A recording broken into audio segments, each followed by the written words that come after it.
রহমানকে আহ্বায়ক করে কমিটি গঠনের দাবিতে রাজধানীর নয়াপল্টন বিএনপি কার্যালয়ের সামনে বিক্ষোভ সমাবেশ ও অবস্থান কর্মসূচি পালনের ঘোষণা দেন।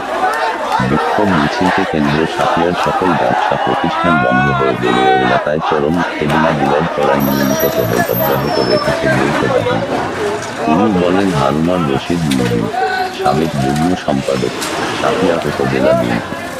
সাতক্ষীরা উপজেলা বিএনপির যে কমিটি দিয়েছেন একেবারে অবৈধ একটা কমিটি, একবারে জনগণ শান্তিপূর্ণ মিছিলের লোক কেবল আমরা আস্তে আস্তে আসছেন সেই সময়ে এই খায়রুন নাহার শওকত হোসেন নীলুর ওয়াইফ, যিনি বিএনপি ভাঙার মূল কারিগর ছিলেন, সেই নীলুকে আজকের এই থানা বিএনপির আহ্বায়ক করেছেন।